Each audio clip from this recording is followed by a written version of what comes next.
It's good YouTube. Cardfight King here. Aqua Life Baby. You already know how it is. So I got a request last video to make a video kind of chronicling the evolution of Aqua Force, and this is going to be a series. I actually tried to record this earlier this morning, and the video in length itself was damn near an hour because I'll get some of my explanations, but I'm just going to kind of break it down into a series and just make it a parts. I'm going to start off with, where we were at between, at least in our first year of existence, and then, I'm going to transition on. So it's going to be, a video series, so to speak. So I'm also going to include some of my personal story in there because as an Aqua Force player, going through this, I analyze things a lot differently from an actual Aqua Force, main player, standpoint than more or less a general. But I'm also going to include, how, we were and how the rest of the meta affected us. So, going into that, when I started the game, it was back in 2013. I didn't really start playing until like May of 2013. I remember selling my Mermail deck for, for a few boxes, and I built some really jank Dark Irregular and Grand Blue type of deck. But it's because I got into the game because one of my buddies showed me a picture of what was going to be Maelstrom. They didn't know what the dragon was. They just showed a picture of it, and eventually the art came out to be was Maelstrom. That's what drew me into Vanguard. But when we came out with the trial deck was Naval Gazer, and it was kind of based around there. But it introduced the, somewhat of the Aqua Force playstyle, which was, and it's the thing that has stuck with Aqua Force for its entirety. But you've seen different renditions of it, which was the ordered attack style, where you'd have to where X amount of battles equals X effect, such as we had a card. I can't remember for the life of me. I can look it up on the computer in a second, but I couldn't remember for the life of me. But is if you hit the third battle of the turn or more, when he attacks, he gets an extra 3k. He was an 8k card, one of our first grade twos. One of the cards I actually played in the deck. But so it was something like that. And so you were playing cards like the old school Naval Gazer, who was our main trial deck boss, and then, whoever else we got. But then when Set 8 came out, now, an important thing about Set 8, a lot of people weren't even playing Maelstrom because he was such a, he was a harder card to get. And he was also more expensive. A lot of people were actually playing Naval Gazer with Hydra Hurricane. And Hydra Hurricane is a limit break 4, counterblast 2 until the end of the battle. This unit gets power 3000 and auto Vanguard when he hits an opponent's Vanguard. If it's the 4th battle of that turn or more, retire all of your opponent's rear guards. And then when this unit attacks an opponent's Vanguard, this unit gets power 3000 in turns. This card was pretty bad to me, but then it was okay. The only thing I didn't like about it was that it was you counterblast 2 to get 3k to put him at 13 and hope to hit an opponent's Vanguard with the attack. But one of the things was with the cards like that, and then let me go find the original Naval Gazer Dragon. So the original Naval Gazer Dragon was Lemon Break 4, Cannon Blast 2, until the end of turn he gets 3k, and when this unit attack hits a Vanguard, if it's the 3rd battle of that turn or more, choose up to 2 of your Aqua Force rear guards and stand them. And when this unit attacks, if it's the 3rd battle of that turn or more, this unit gets power plus 3000 to the end of the battle. So we had 2 on-hit cards that you had to preemptively counterblast for, so they weren't really automatic, and that's what a lot of people were essentially playing initially because Maelstrom was kind of hard to get. But when Set 8 dropped, when we got Maelstrom and the Storm Rider series, that would more or less for this era defined Aqua Force, so to speak, and kind of set in style or play style. We were the best clan to really use like stand triggers, really, so to speak. And what a stand trigger was that when you drive check the stand trigger, they replaced stands with fronts. But for those of you who are new, but when you hit it, you get to give something 5,000 power and then and stand one of your rear guards. So that was kind of our playstyle because it was like a third battle and more. So a lot of the times it would be like, okay, swing one, swing two, then your Vanguard's like your last attack, and then if you hit a stand trigger, then you get extra attacks. And that's kind of how we were kind of getting our extra attack off, unless, Naval Gazer actually was able to hit an opponent's Vanguard. But then you had the Storm Rider series and Maelstrom, like I said, that kind of defined it. So what the Storm Rider series was, it was Eugene, Basil, and Diamantes. Eugene the grade 1, 6k grade 1, Basil 8k grade 2, Diamantes 9k grade 3. Basil was the harder one to get because he was a triple rare. He was more expensive. But what they did was when if it was the first battle of the turn when they attacked, they get 2,000 power. Then they get to swap with the unit behind them. I coined this as a self-protection method. This was really good for what Aqua Force needed in being able to reach a certain number of battles, whether the attack hit or not, but then swap and just hit that certain number of attacks. And so you can do, swing at Vanguard, swap, and then poke at a rear guard, swing with their boosted attack, and then swing with the Vanguard. That was essentially like the Storm Rider style of play that, worked really, really well for Maelstrom, essentially. Now, the other thing then was that perfect guards were also like $25 a piece.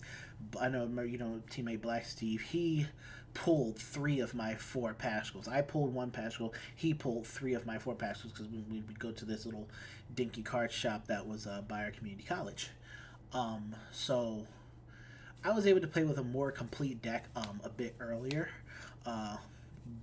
mostly because I was able to acquire my perfect guards, which were, like I said, everyone's perfect guards were like $25 to $30 a piece. Then, save what it is now. Now they're kind of just like, oh, they come in the trial deck and they're grade 1, but it is what it is. Now, with that being said, Maelstrom, however, commanded stand triggers and made it really nice. So what Maelstrom was that when he attacks, he gets plus 5,000. And it was a limit break ability. So when he attacks a limit break 4, he gets plus 5,000. And if he hits on the 4th battle of the turn or more, you get to counterblast 1, draw 1, and retire 1. Now, that ability is a combination of Valeria and Algos, who we'll get to in another part. But Valeria and Algos are 2 grade 2 rear guards, 9Ks, and Algos. This is Algos before the one we have now, but originally Algos was if he hits a Vanguard 4th battle or more, you get to draw a card. Valeria was if she hits a Vanguard 4th battle or more, then you get to retire one of their rear guards. Maelstrom was essentially a combination of both. But you could swing with your Basil, swap, poke for 9k somewhere else, or 10k Lazarus. You then have another column here, swing, either poke for 9k, hope to hit a stand trigger, or swing with like a boosted attack somewhere else, and then swing with the Vanguard. And if you hit a stand trigger, then you can stand one of them, and then continue to apply pressure in that sense. But that was kind of the play. So Maelstrom was a really strong deck, when it came out. So set 8, it was pretty good, but you also started to see something different. You started to see how the meta was kind of changing from 10k Vanguards, even though like Scarlet Witch, like Solus OTT, which was Scarlet Witch Coco main deck, that OTT deck was still very, very popular, and Aqua Force had a really strong matchup against that. But there was also Dragonic Overlord at the end, and like Vermilion and whatnot. And then you saw the introduction of like Dimension Police and what they were.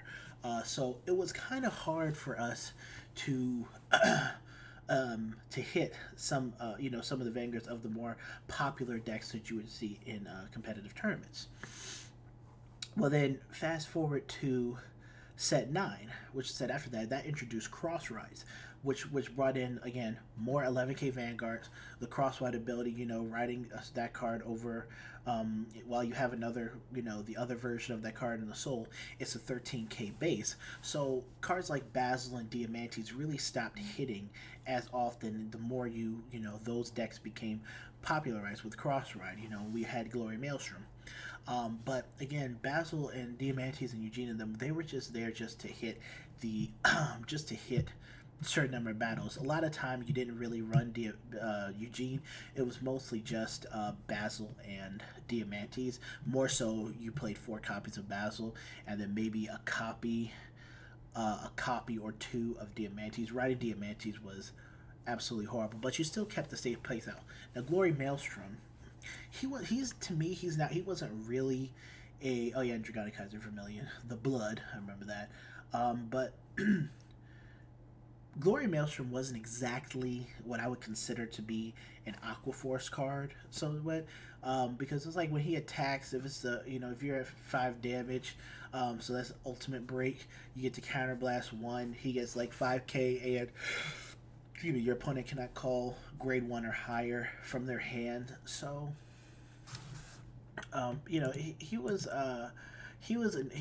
okay. He was essentially he was nice and he was a cross right provide defense, but he didn't really provide that on hit pressure that you would like. But the cool thing about riding Glory Maelstrom was that it also made Algos and Valeria a lot more viable, so to speak. So whereas it's like, okay, I can ride Glory Maelstrom, for instance, right? I'll ride Glory Maelstrom. If I have to ride him first, oh well, so be it. But then I can swim with him on the 3rd battle, and then I have Valeria and Algos. Now that also prompted, it also prompted a different playstyle where you could run crit triggers, and that's where people started to start running more crit triggers. In Aqua Force was just the introduction of Glory Maelstrom and what he brings to the table for that. Riding him as a cross ride more or less was just to get the cross ride bonus, and then you can end the battle, you can end games a little bit better. To me he was more of a late game card. I would rather sit on Maelstrom and pressure with Maelstrom and then go into Glory a little bit later. But like I said, some people started to transition into running more into running crit triggers over stand triggers just because of this ability. Now remember, you had to be at limit break 5, which is ultimate break, and that means you were pretty close to death. So if you were at 5 damage to that play, you were guarding every attack defensively anyways, and he really wasn't effective, especially if you healed it back down to 4. Then it's kind of like, I don't really want to go, it's like you don't really want to go to 5. So it was really just a decision of where you wanted your damage to be at, which is why I really prefer to stay on Maelstrom a lot of the time instead of going towards Glory. But everybody had their own style, but going with the regular Maelstrom style and then throwing him in here and there worked out pretty well. So then there was that, but then, like I said, the Storm Riders stopped being as effective. Against Scarlet Witch Coco, having Diamantes or Basil was amazing. Being able to force an intercept or card out their hand or a damage on the first wing, move back, then poke somewhere else with the next attack. Like if I had like a Lazarus, that's 10k on the 10k Vanguard, and then I have something else, and then Maelstrom. So essentially, it was pretty. It was pretty cool. But you start to see those went down as like the blood was out. Azel got his cross ride. The end was still prevalent. So that happened. And then we get to set 11. Now, we skipped sets. Now, set 10 and set 11 got switched with each other because of what Dragonic Descendant was doing in the Japanese format. But set 11 introduced Transcore to us, introduced the ripples and whatnot, and it was cool. I couldn't hit the right chain to save my life with the ripples, but essentially that's what we got. Transcore was interesting. A lot of people started playing the Glory Transcore deck, where Transcore was like when you swing, your opponent has to discard a card. If not, and it was a break ride, but if your opponent has to discard a card, if not, then they cannot guard with anything from their hand, and your Vanguard gets an extra crit. It was really just a gimmick play where you would just sit on Transcore till you get to limit break 5, or ultimate break, 5 damage, then break ride Glory Maelstrom, and then swing in on them with his skill, plus Transcore. But it really was to me just a gimmick deck. It really made your Vanguard not threatening at all. you know, Transcore, all he did was get an extra, you know, just an extra 2K when he swung. Um, it just really wasn't too effective. It was really vanilla and didn't really help too much. So I did play Ripples then. Ripples were a pretty nice addition to Aqua Force. Genovius was a cool card, had a pretty cool, you know, Persona blasting effect was pretty cool in a sense. But the deck was still just, this deck, that version of Aqua Force still wasn't too, you know, too good in a sense. It did call for a crit trigger focused playstyle though, which I felt was pretty decent going into what the, you know, the meta for set 10 and things were looking like. Even though I still stuck by the whole Maelstrom playstyle with, you know, the stand triggers forcing pressure with Maelstrom, because it was still pretty decent, doing pretty well. I was still able to, you know, win win some tournaments and things like that doing that, and other people I know have also had also success with that there too. But you started to see sort of a decline. You started to see Aqua Force kind of lose its direction, kind of like lose its, you know, place as a you know, top tier deck in the meta. You started to see it getting kind of pushed down. People started going more towards Eradicators. Sealed Dragons picked up for a time. The Dragonic Overlord, the End, was still a fantastic deck to play, still a devastating deck. Vermilion the Blood was still pretty sweet. So, you know, a lot of some of these other decks, like I guess I would say main character type decks, were still good. And then we get into like set 10, which is the Descendant came out. Narukami definitely was powerful then with Descendant, and the whole and all the Eradicators. You know, Royals were pretty sweet. Even with MLB was still was a pretty awesome deck too as well. I forgot to mention that MLB was a pretty awesome deck as well, especially with him being at a 12K base.